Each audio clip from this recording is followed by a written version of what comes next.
জানো তো খুব সকাল সকাল তো আর স্নান করতে পারি না, তাই বাসি জামা কাপড় ছেড়ে প্রথমেই সকালের নাস্তাটা বানিয়ে ফেলি। আমরা না বাসি জামা কাপড়ে কখনোই সকালের নাস্তা বানানো বা রান্না বান্না কোনোটাই করি না।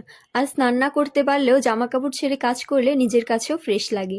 এই কাজগুলো আমার শাশুড়ি মাও করে এসেছে, এখন আমরাও করি। তো দেখো, সকালের নাস্তা বানানো শেষ করে আমি স্নান করে এসেছি। আর স্নান করে এসে সিঁদুর দেওয়া ছাড়া যত কাজই থাকুক না কেন, কোনো কাজই করতে ভালো লাগে না। আজকে আমাদের সকালের নাস্তায় ছিল রুটি আর আলু ভাজি। জানো তো, আমিও না আগে রুটি বানাতে পারতাম না। ওই দিন একটা রুটি বানানোর ভিডিওতে দেখলাম বেশিরভাগ মানুষই কমেন্ট করেছে, দিদি তোমার রুটিগুলো কি সুন্দর গোল গোল হয়েছে। চলো তাহলে আজকে তোমাদের সাথে একটা মজার গল্প শেয়ার করি। আমি যখন বিয়ের পর প্রথমবার শ্বশুর বাড়িতে রুটি বানাতে গিয়েছিলাম, তখন রুটির মধ্যে যে লবণ দেওয়া লাগে সেটাই আমি জানতাম না। আমি প্রথমবারই লবণ ছাড়াই রুটি বানিয়েছি। ওই যে একবার ভুল করেছি, আর এই ভুল থেকেই আজ এতটা পারফেক্ট রুটি বানানো শিখে গিয়েছি।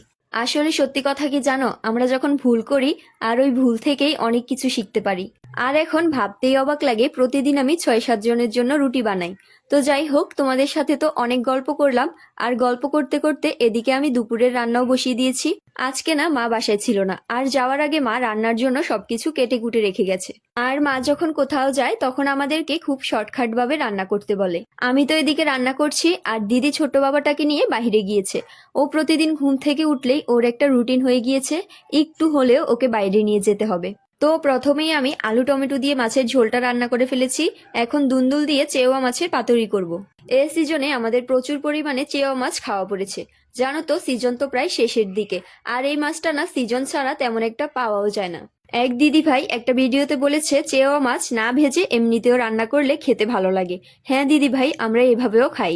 কিন্তু যখন আলু টমেটো দিয়ে ঝোল রান্না করি, মাছ যাতে ভেঙে না যায় তাই ভেজে রান্না করি। আর আমরা না তোমাদের সবগুলো কমেন্ট পড়ি। তোমরা এত সুন্দর সুন্দর কমেন্ট করো, আমাদের ভীষণ ভালো লাগে। তো আজকের ভিডিওটা এ পর্যন্তই। সবাই ভালো থাকবে, টাটা।